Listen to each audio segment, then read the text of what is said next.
Life Management Science Labs would like to acknowledge that we live and produce this podcast on the traditional lands of the Wurundjeri people. We'd also like to acknowledge the traditional owners of the lands of our listeners and our international colleagues. We'd like to pay our respects to their elders past, present, and emerging.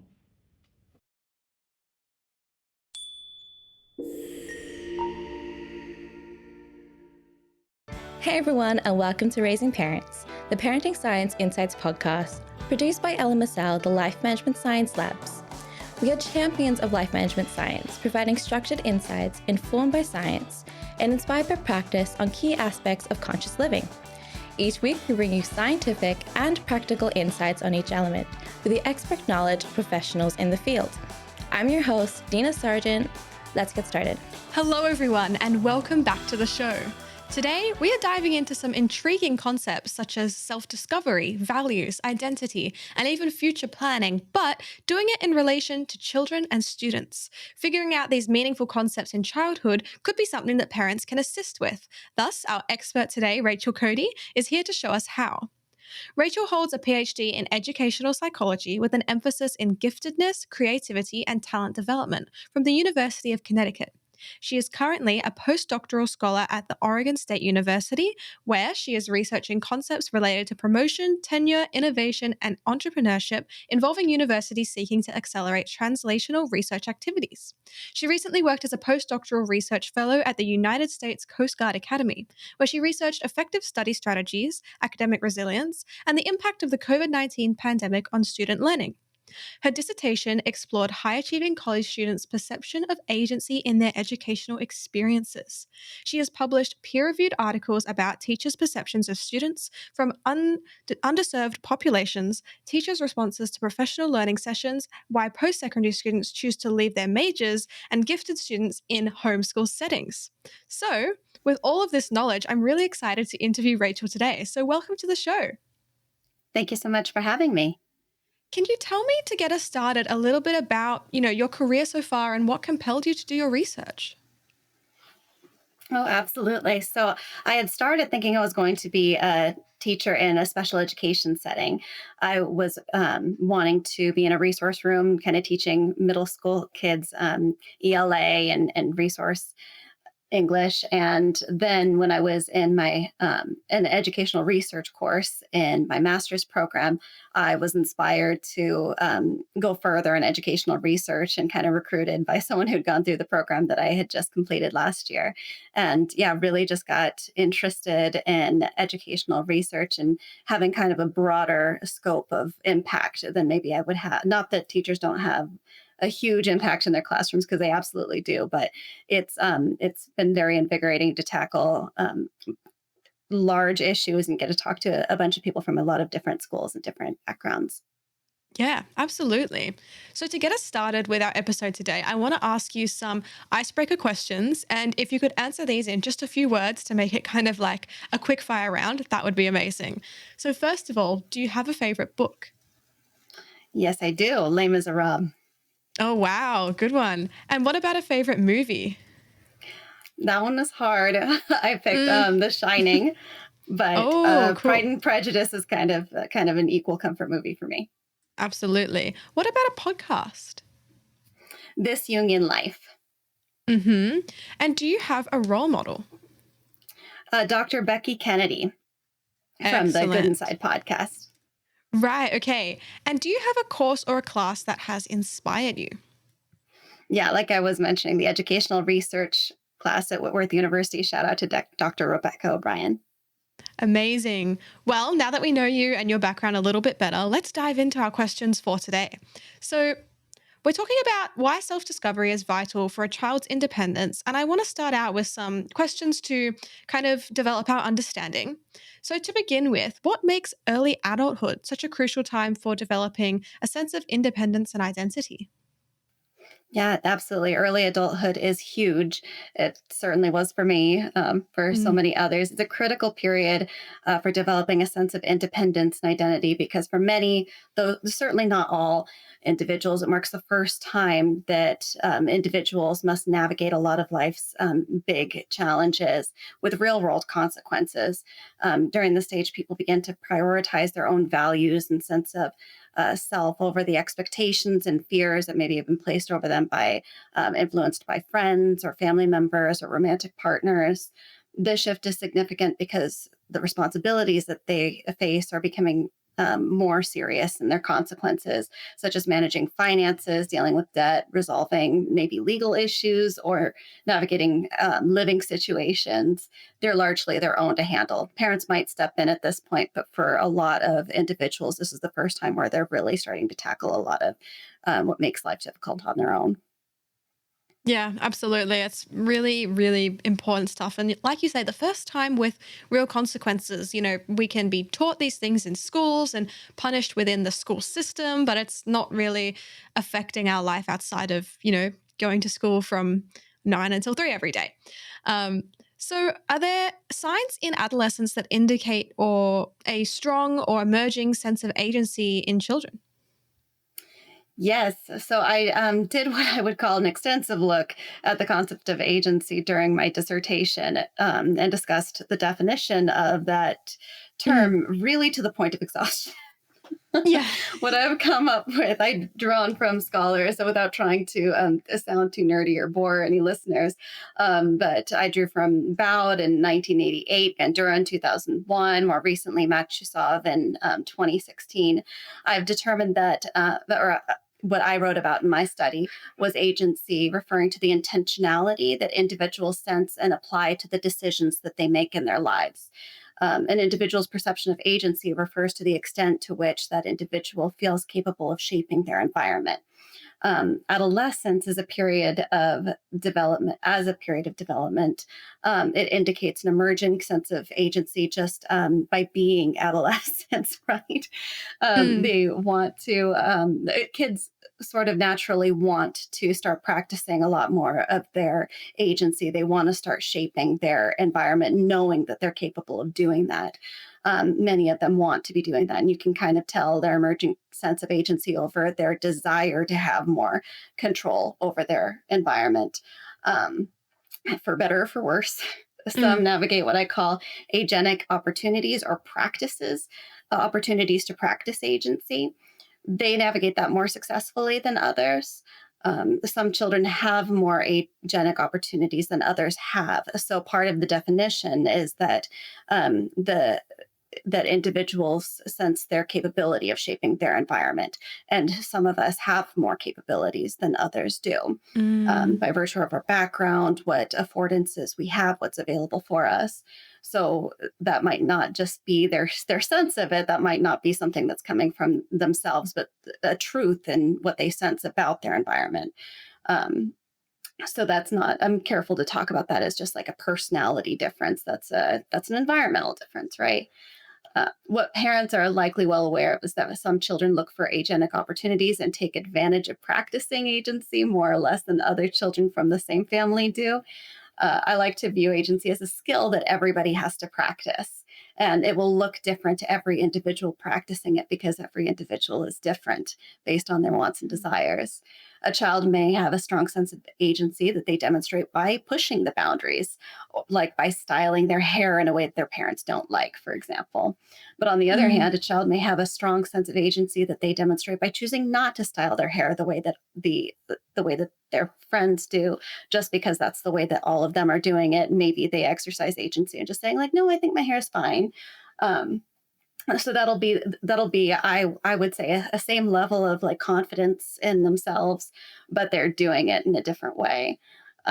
Some people want to take more control over a group situation, and others prefer for other people to make decisions, and they may stubbornly refuse to make decisions for their group even when they're pushed to do so.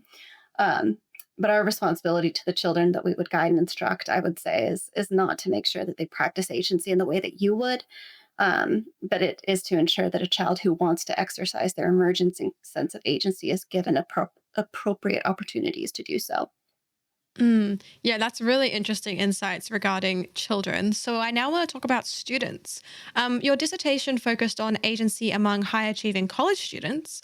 Could you explain what agency looks like in educational settings? Yeah, so my dissertation was really interesting. I interviewed 11 different students who had received the highest research honor at their institution.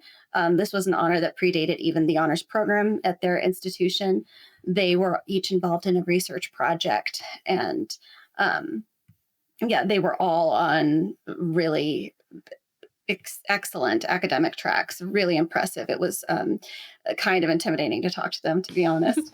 But I asked them many things that I talked about. I asked them to talk about how they demonstrated agency in their education and which educational activities helped and hindered agency. Um, Mm. Sometimes that would look like agency over intentions and choices. Sometimes it looked like seeking guidance from teachers and mentors that they admired and following this advice. Um, they would also one key aspect of agenic opportunities in educational settings involves providing research opportunities. So like I said, they were all involved in individual research projects. This is something that they'd had since they were some in middle school. They just grasped onto one of their earliest opportunities to research something independently, and that stuck with them up until the time that I was talking to them. They were floored when they were given these opportunities in K through 12 education, because sometimes their opportunities were so um, limited that it really made an impact on them. And so they continued to seek it in high school and at the college level. Um, Agenic opportunities, they also could be for for the students in college settings. That would also look like maybe ignoring advice from a counselor. Whether they could seek advice, that would be taking initiative to gain some agenic opportunities as well. But sometimes counselors would say, oh, do you really think that you can take that many courses? Or that that's going to be a really hard course to take at the same time as this other course. And the students are very adamant that, like, yes, I do want to take that course, and I know myself better, thank you. So that is one of the ways that they took advantage of agency in their educational settings in college. Agenic opportunities in the educational setting would look like um, tailoring experiences to students' current level of performance. So, like we were talking about before, where individuals have to sense that that they're capable of shaping their environment. If you are asking a student to do a task that they have had no scaffolding for, they're really not prepared to, that's not going to enhance their agency. You want to give a student the opportunity to do something that's just challenging enough to be exciting and stimulating, and maybe put them to the test, but it shouldn't be too challenging that they're overwhelmed. That can really limit their sense of being able to perform the task. Yeah, that's really interesting. You've got to be doing something that's challenging enough to like stimulate your learning. But at the same time, if you do something that's too challenging, it doesn't make you want to try harder. It makes you want to give up. And so you sort of feel like you don't have agency in that situation, I suppose, because you don't feel like you have the ability to even try and start. I think if I'm Right, trying right. to, And if you if don't I, have yeah. any Yeah, and if you don't have, say, any questions, it's not making you think. The Mm, An appropriate task would be one where the student would think, "Oh, I almost got it," or like, "Oh, I know exactly what I have to look up or to research or to practice, so that next time I'm going to be able to tackle it." But if you are kind of struggling, like, "I don't even know where I went wrong," that's when you know that you probably needed some more scaffolding. yeah. So moving on to something a little different now. You've studied the pandemic's impact on student learning as well. How do you think that experience has influenced young adults' journey of self-discovery, particular in understanding their interests and values and their future goals? Yeah, so that research kind of took a different shape as I was going through the project, it began very much as in like, how has COVID-19, how has the pandemic, kind of thinking that it has a lot of negative impacts, right? And it definitely did. But what kind of emerged was this idea that students had about academic resilience and their needs involving self regulated learning.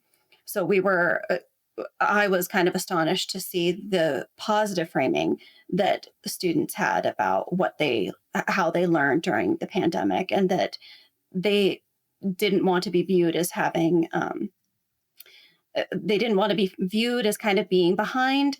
They wanted to be viewed as like, well, we acquire different skills, but we have a lot of needs related to, in particular, self-regulated learning. Um, so I wouldn't be comfortable saying that I was able to discern a difference in, say, interests or values based on the work that I did. Mm-hmm. But I think the work showed that future goals are impacted by academic resilience, certainly, and self-regulation skills. Students need to know how to study.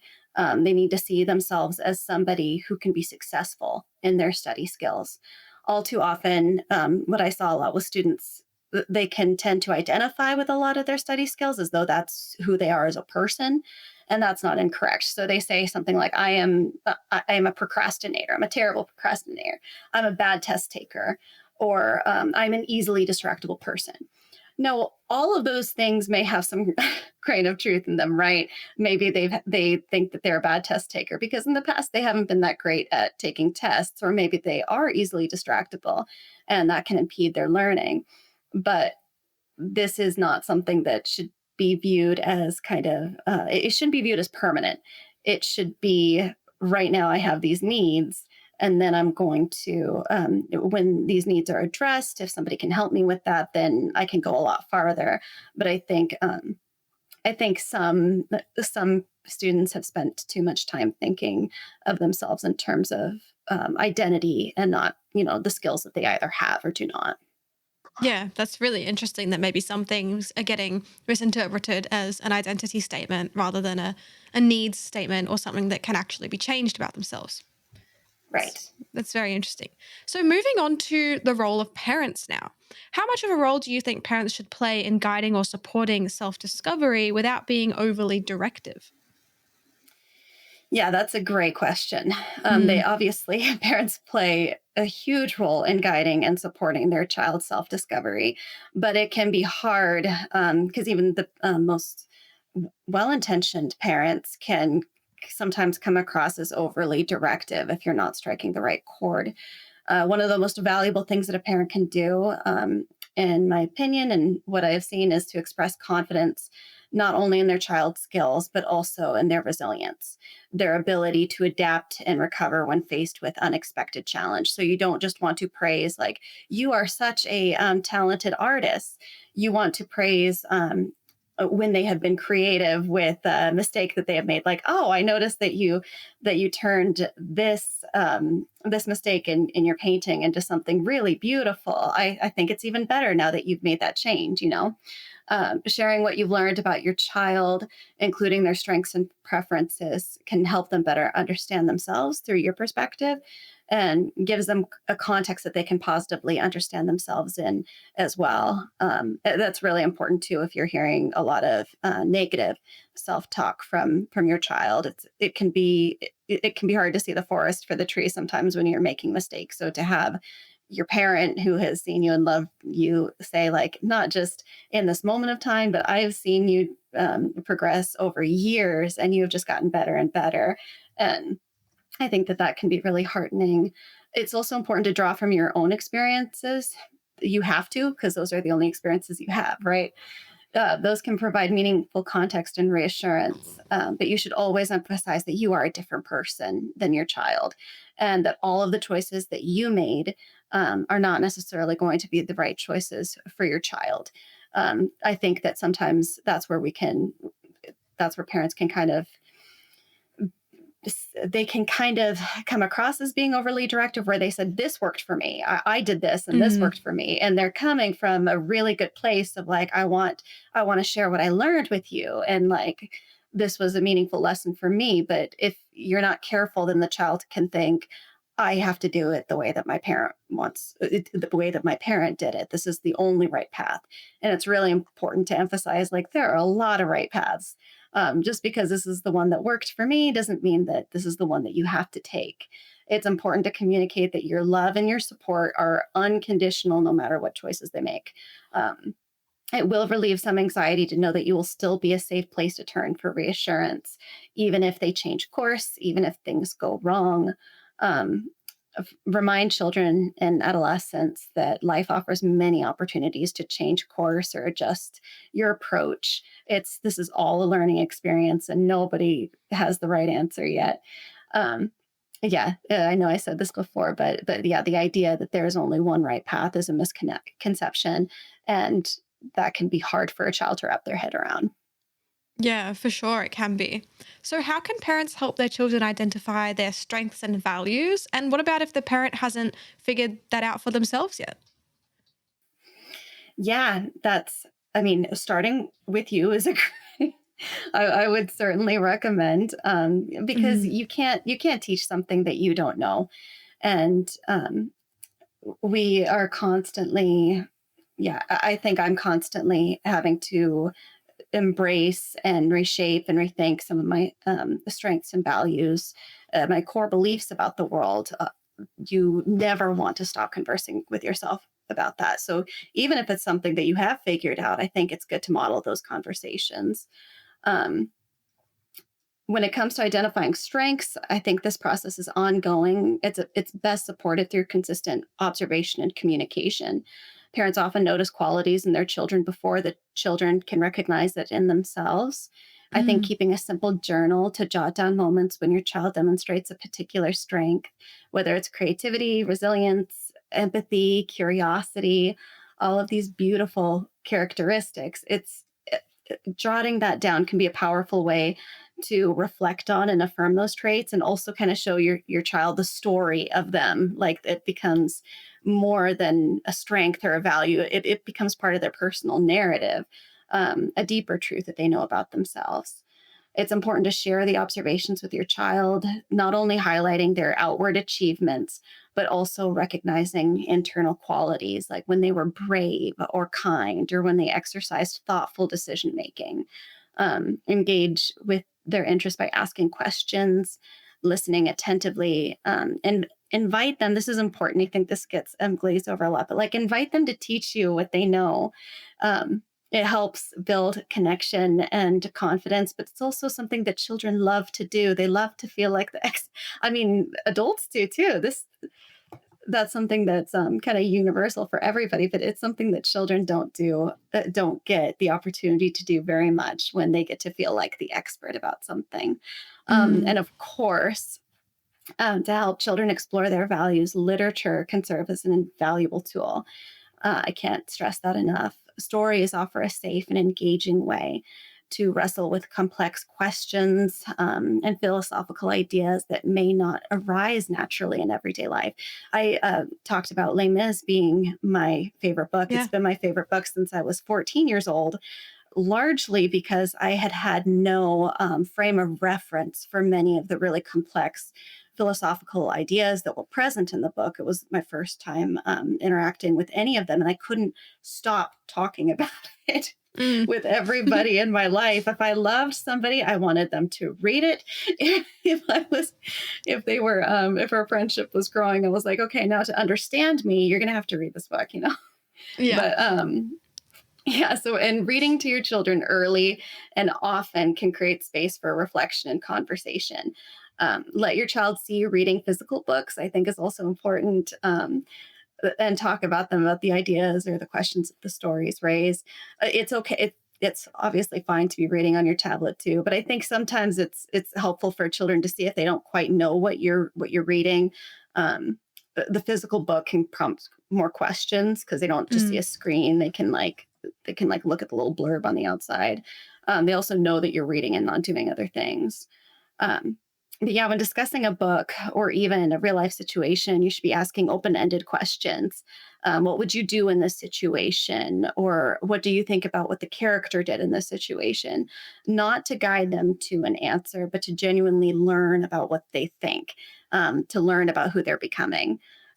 Remind them there are a lot of different ways to be good people in the world, and you're just really curious to know what kind of good person they are.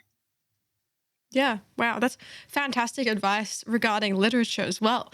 Um, Now, we talked about this, just we mentioned it briefly, I believe, but what do you think parents should do when their child wants to switch majors or completely change career paths? Yeah, the first Mm, step is to stay calm. mm-hmm. um, a college student who suddenly wants to switch majors or change career paths, and it seems like it's coming from out of the blue, they may have a number of things going on that is informing their decisions. It's important for you to figure out what those are. Um, but if you come in too strong, if you're too reactive, if you're even if you're valid and freaking out, it's that's not the time when you first learn about it to freak out. You want to make sure that they feel comfortable sharing with you what is going on. So take take a beat, take a breath, and then ask them questions about, like, okay, trust them, trust that that's how they're feeling right now, and then ask them to share with you what their decision making process is, and then hopefully they'll share. My article that I did exploring why students leave their majors, they they encountered several different factors that influenced their decisions. So that could be professors in the field, a lack of communication in their majors, they didn't achieve the grades that they wanted, or sometimes counselors advised them to switch majors. They weren't receiving the grade. The students weren't receiving the grades that they wanted in the courses that they were taking, and so they said, "Well, we're are you getting good grades?" And it would be in a completely different field. And so some counselors encourage them to pursue majors in those fields. And I'm not saying that that's always wrong, but a college kid who's kind of scared and they just received their first bad test grade, that can be really influential to hear someone that they consider to be an authority figure tell them to switch courses into something that might be easier for them to be able to maintain good grades in. Fear can Mm, be a huge factor in influencing a student's choice to switch majors. Like we were talking about before, this is their first time making these adult decisions with real consequences, and that can be, they might view that as a hint that they're doing it wrong, and so they're very sensitive to, okay, I made a mistake here, and that might mean that I'm going down the wrong path altogether. Um, so so yeah, be start to be curious about how they're feeling, and asking them to share with you.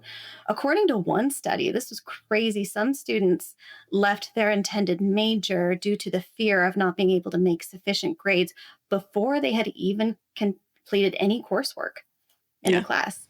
they Mm-hmm. didn't they did not even make a bad grade. They were just worried about making a bad grade, Yeah. which is that would be very scary for a parent. And that's, your child, they come to you and they say that they're worried about not making sufficient grades, and they haven't even done anything yet. um, they may get a bad feeling or have a bad experience with a professor. They may have spoken to upperclassmen who have shared their horror stories. Another study showed that for specifically students, I was talking about the counselors, but specifically for students who are pursuing STEM majors, so that's science, technology, engineering, and math, the counselors encourage them to pursue careers in different academic areas. So they encourage them to steer away because of the difficulty of the coursework.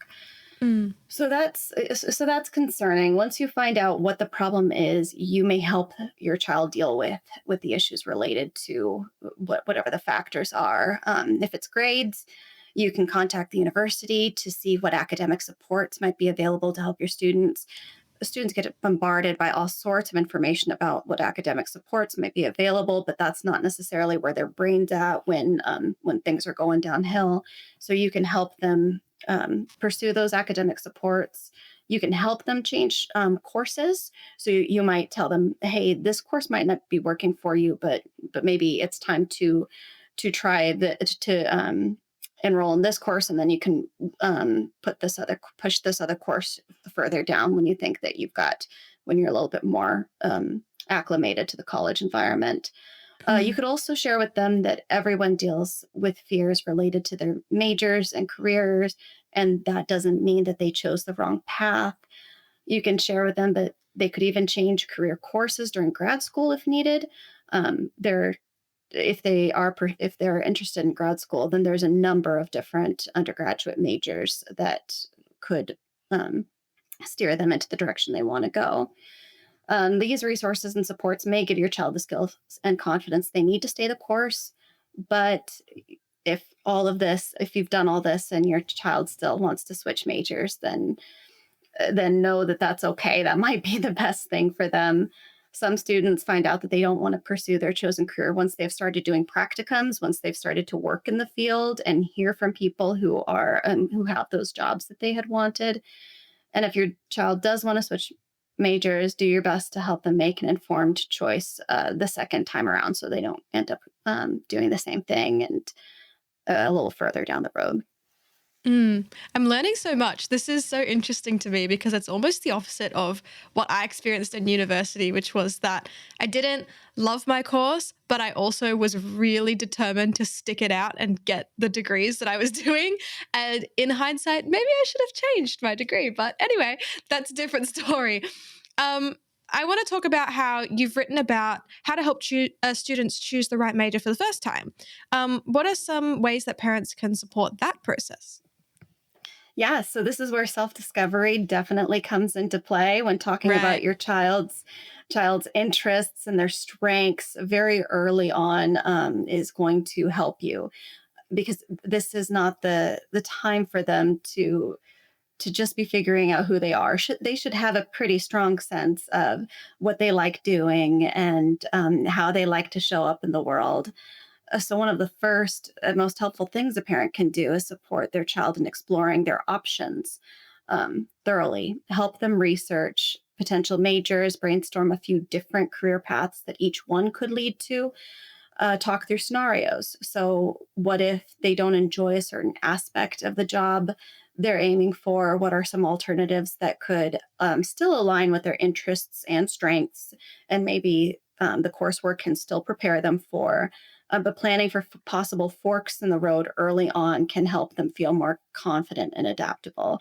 I think that's the way that my career has gone, has kind of been like off ramps here and there. When I'd had this Yeah. idea of like, I just want to be a teacher, and it would have been, I don't know, maybe everything would have gone the same, but I certainly wish somebody would have come along and said, and some of Mm. the things you're going to learn to do as a teacher can also help you in this professional setting or doing this type of work.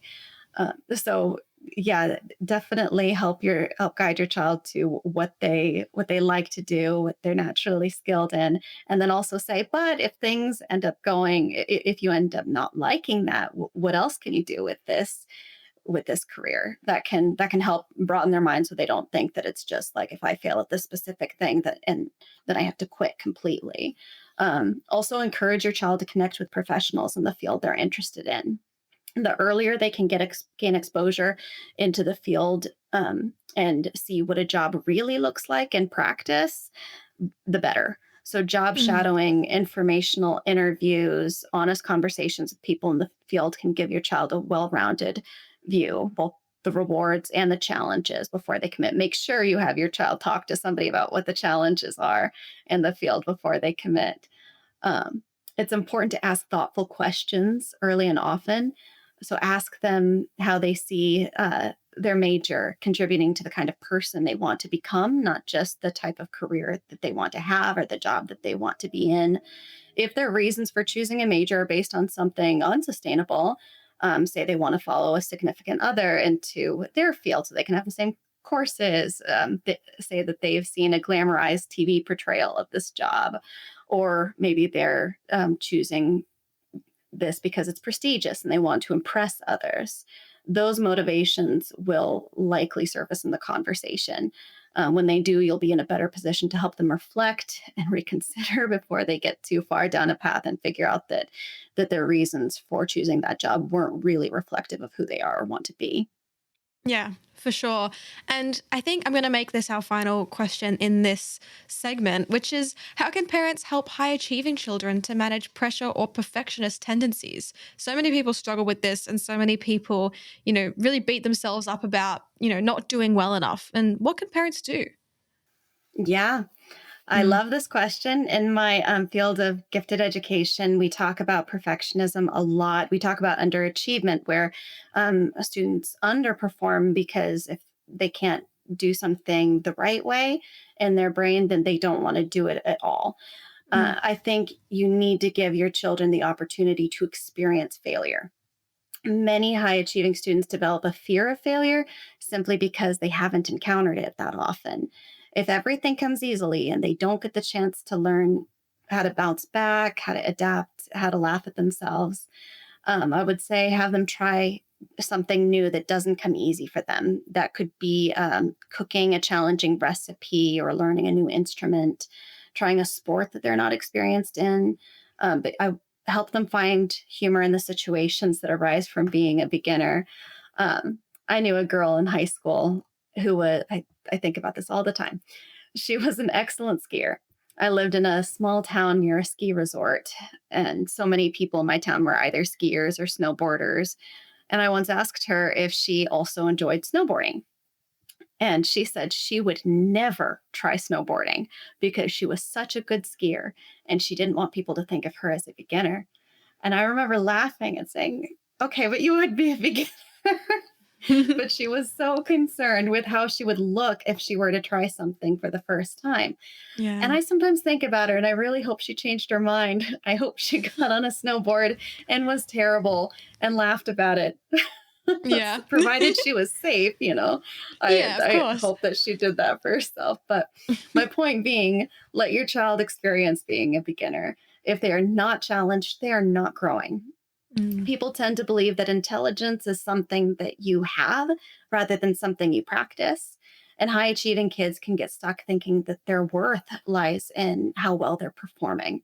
yeah. Help them understand that intelligence isn't fixed, it's domain specific, and it grows through effort and experience. Being a beginner is not a threat to someone's value. It is just how we grow. And growth, not perfection, is what ultimately leads to resilience and success. Yeah. Well, you have shared so much fascinating information and advice with us so far, and I'm really thankful for that. I would like to move on to our break segment, which is worst case scenario. Now, this is where I'd love for you to share a worst case scenario or just kind of some kind of tricky situation that people can get themselves into related to this topic, and how might we prevent that from happening, or if it does happen, how can we manage and sort of get ourselves back on track? Right. So, the worst case scenario, what I could think of given our topic, Hmm. is that, say, switching majors, choosing the wrong path, what have you, it's not in that a student loses their academic direction, but that they lose their sense of agency, the belief that they have control over their choices, their development, and their future. Across the 9 studies I reviewed in my meta ethnography, students shared stories not just of changing majors, but they discussed their dreams being destroyed, where the systems that were meant to support them instead diminished their confidence and autonomy and also motivation. And I would throw in there too, probably hope that things are going to be different next time around. Many students described feeling attacked. Like they described, that was what was fascinating in my study. Like the terms that they used to talk about switching majors were ones of a feeling like something had happened to them. Something they used terms of like physical attack, like being slapped in the face or something like that, with a hard truth or something, and not just by the difficult courses but by advisors and faculty who seem more interested in gatekeeping than supporting. When a student reaches out for help and is told to just switch rather than being coached through a challenge, it sends a message. And that message is that you don't belong here and you're not in control of your story. So we want to avoid that. When students lose their sense of agency, they stop believing that their actions matter. That's the real heartbreak of it. They may disengage from the major, but more important than that, higher education altogether, and more important than that, disengaging from themselves and their desires. They may internalize failure, see themselves as incapable, and carry that mindset with them into future decisions about work, relationships, or learning. Over time, this eroded sense of control can significantly limit their willingness to explore, to take risks, to advocate for themselves. I want to highlight something that a participant in my dissertation research shared. It was so interesting because she did not have a very viscerally negative experience like this. She had wanted to go to medical school because it was something prestigious for her to do. She was incredibly skilled and intelligent. She was a double major. Her second major was English language arts. She shifted her career focus so that she could focus more on writing because that was her passion. She shared with me that she believed she would have been a fine doctor, not exceptional, but not bad either. However, she believes, and I believe, that she will have a career as an exceptional writer. This was a more authentic goal based on what she knew about herself. For her, the worst case scenario was not what I just described about having her dreams destroyed. For her, the worst case scenario would have been a fine career, but one that wouldn't have been in alignment with what she knew to be true about herself. The worst case scenario is not just seen through a loss of financial resources, time, or expectations. Sometimes the worst case scenario involves succeeding in the wrong thing, living a life that looks successful from the outside, but it feels disconnected from who you really are. Ultimately, that's what a loss of agency can look like: a subtle, ongoing disappointment and disempowerment that prevents someone from authoring their own story. Supporting students in exploring who they are and in knowing that their self-knowledge about who they are, that matters, can mean the difference between a life that's, fine, but one that's deeply fulfilling. Yeah, I think that can be such a difficult scenario for high achieving students where they sort of have so many options open to them that it's overwhelming because they are doing so well at everything. And, as we might call them, naturally gifted or something like that. But then it's hard to figure out what their passion is. I always say, like, throughout school, I always said, you do better in the things that you're passionate about because you're more motivated to study for them. But if you're doing, similarly well in everything, maybe it can be difficult to figure out. And I think that's really interesting what you've said about succeeding in the wrong thing, because if you end up in the wrong career path, surely it would be unfulfilling. So, Right. mm, Right. And for some aren't as fortunate maybe as the participant that I described, because maybe for some it's not as clear as, oh, I kind of dislike this, but I am in love with this field. yeah, For a lot of high achievers, it can be, I guess I could be good at all of these things. Which one is the yeah, right one? Like, which one is my passion? yeah, And for those students, maybe it would be like, well, maybe you got to try on a few different hats. Maybe for those yeah. students, it's like pick something and then choose a few different forks down the road. Yeah, interesting. So I now want to move on to our practices and habits segment. So this is where I just want to ask you, what is a practice that parents or children could do to identify their values? So this is great. It follows right from our previous conversation. I think it's really important to provide blocks of unstructured time for your children to pursue a passion project. This is a self-directed activity where children explore an interest, a topic that interests them. So passion projects can be anything, obviously within reason for what your resources are and, what is appropriate. But it could be coding, it could be woodworking, fashion, illustrating comic books. The point is that the child has chosen the project. The first few blocks of time that you've dedicated to this, that might just be specifically dedicated to brainstorming and figuring out what the child wants to do, but it is incredibly important that the child is the one to choose the topic. Absolutely. And do you find that parents or children struggle to try and do this? Are there Yes. any? Yeah. Yes, parents can struggle sometimes when they kind of have some ideas of what they know their child likes to do, and the child is kind of like ho humming, like not really coming up with any ideas. So it's really it can be hard to not just like interject and say, here, this is what you should take a look at, because if they're a kid who really wants to be is a people pleaser or is just kind of like not really wanting to brainstorm on their own, they'll be Mm, like, yeah, okay. And that'll be what yeah. they do because it's what you wanted them to do. And so then it loses the benefits of being a passion project. Yeah. I imagine that parents would struggle if the child doesn't choose what they're expecting them to. Yes. Yeah, Yeah. for sure. That's a really interesting idea. I love that. I feel like in my life, I've had lots of passion projects, but they're sort of mostly been directed by, being put into a musical class or a drama class or something like that. And I was passionate about those things.